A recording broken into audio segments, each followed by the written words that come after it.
Hello, Syngap land. This is Friday, August 20th. This is episode 23 of Syngap 10, your 10-minute briefing on everything you need to know about Syngap1. And there's a lot you need to know. Let's get to work.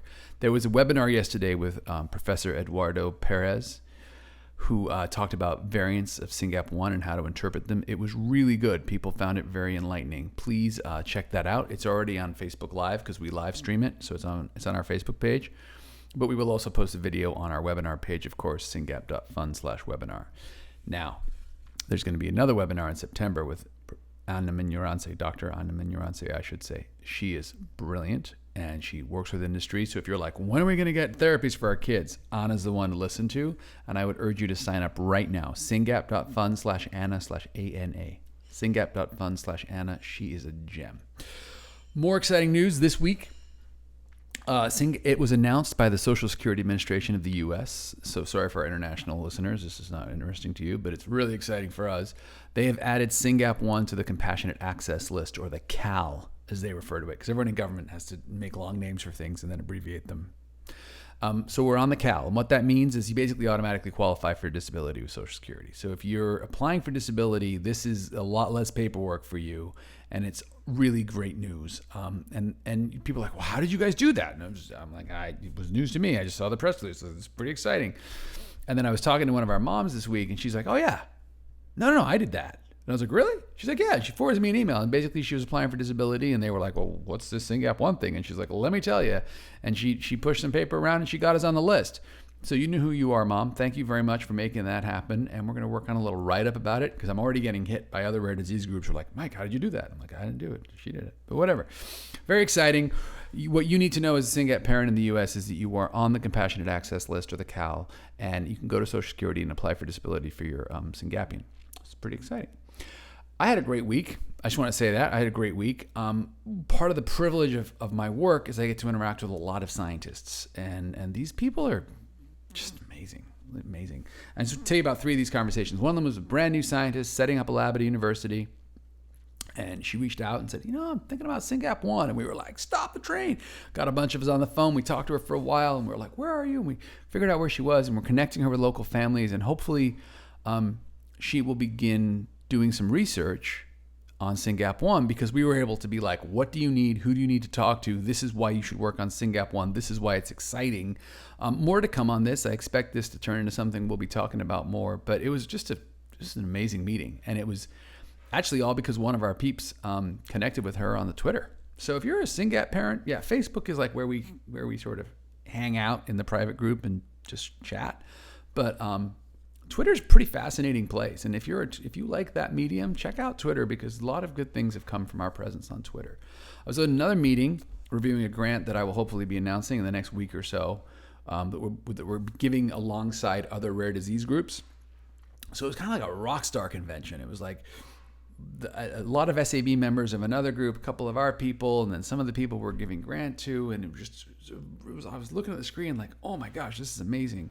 And what's cool about it is consensus was, if this works, this could be huge.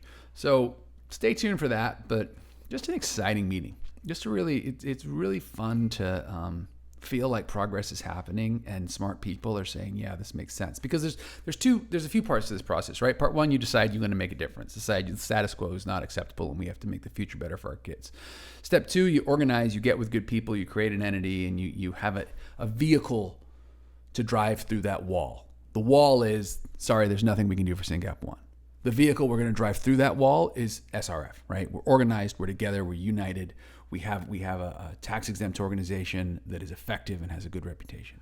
Step three, you raise some money. That's all of our work. We got to all just ask everyone we know, hey, you got to support this work, got to make my kid's life better. Step three, where do you go? Where do you hit that wall to get through it? This is really hard stuff. And when you sit in a meeting with some of the smartest people you've ever heard of, and they're all nodding like, yeah, this isn't crazy. That's pretty exciting. So that was a good meeting.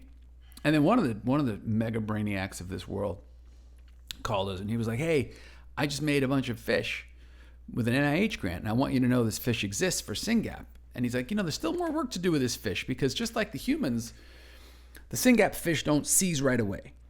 And because we were making fish for like 40 genes, when we tested the Syngap fish for seizures, they didn't have seizures because they were still 5 days old, right? And you and I both know as Syngap parents, hey, when they're a year old, they're not seizing. Wait till they're 5. So what happens if we fed these fish for a couple weeks and tested them then? Well, they didn't do that because they were making 40 fish for 40 genes because it was a big scaled thing. But this guy was like, hey, this fish is built. It's in the literature. Maybe you or some of your other collaborators would be interested in working on that fish. And I'm like, yeah, I'd love to work on that. And you're probably sitting there like, why are we talking about fish? Who cares about fish? I don't care if fish are having seizures. You do care if fish are having seizures. Because you see, because it's really easy to test drugs on fish. Because the fish is swimming around in a little bag or a little bowl, or whatever the fish is swimming around in, and you just take some drug and you go tip, tip, tip, and it goes in the water, and the fish ingests the drug, and if the phenotype or the physical presentation of disease changes, like let's say they were seizing and they stopped seizing, boom, there's something with that drug in SYNGAP1. Maybe we should go after that. I'm simplifying a lot here, but it was exciting, and it was exciting that the researcher knew us from previous meetings and previous partnerships with other groups and felt like they could just call us and be like, hey, I want you guys to know about this. Who else is working on fish? And I'm like, pa-ching, pa-ching, pa-ching. I got 3 emails to write tonight.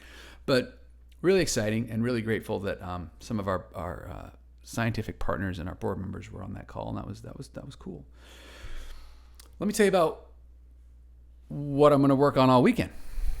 So we are, as I've mentioned, part of Combined Brain, and as a result, we are working with Duke University to expand the ORCA grant to get it validated for SYNGAP1. What does that mean? So the ORCA was a scale developed for Angelman syndrome. There's actually chatter on the group this week about how a lot of us thought our kids had Angelman before we found out our kids had Syngap. So Syngap is Angelman-like, and there is a grant to Duke University from the FDA to expand the ORCA scale to work for other neurodevelopmental diseases, and we've made sure that Syngap is one of those. And so next week I'll be giving a presentation to some people at Duke and hopefully some people at the FDA about, hey, this is how you think about Syngap1, and this is how you think about the challenge of communication and why this work is so important. Communication is a big deal. Think if you've got a Syngapian, you know as well as I do, they understand a lot more than they can articulate. Their receptive language is much higher than their expressive language.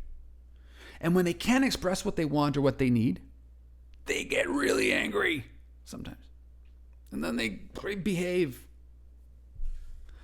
And then things get broken. My cuckoo clock. So explaining this to the FDA is super important. And the literature on this is a little thin. Thank God for Dr. Smith Hicks and Dr. Andreas Jimenez, because they've written some good stuff on this. But we don't have a whole lot about communication. There's a lot more written about the science and the seizures.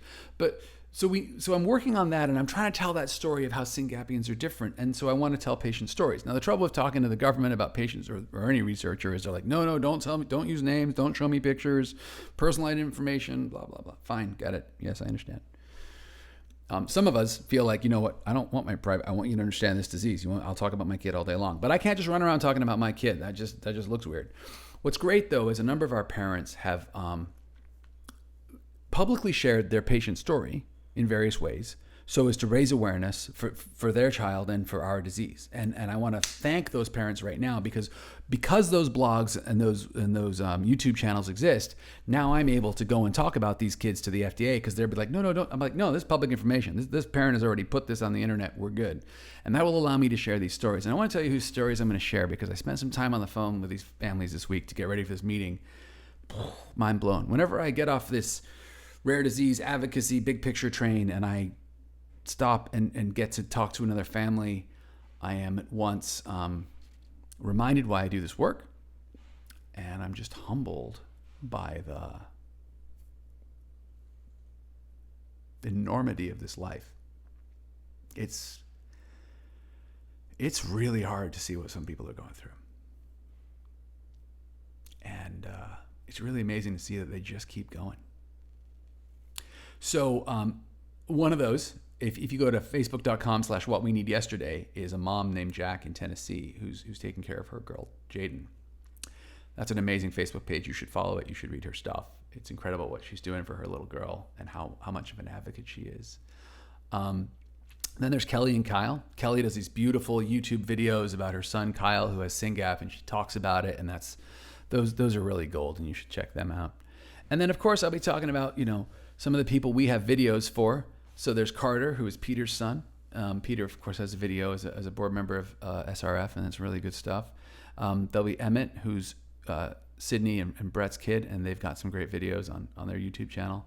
And then there's Amelia, who's Vicky's daughter, and they just did that beautiful video in Spanish. All these will be in the show notes. So anyway, I'm going a little over time, but those are the stories I'll be telling to the FDA and Duke next week in an effort to get more people to understand how complicated our disease is. Our disease is really complicated, friends, and we got to get people aware of it. So if you're thinking maybe I should write a blog about my kid, the answer is yes. Get to work.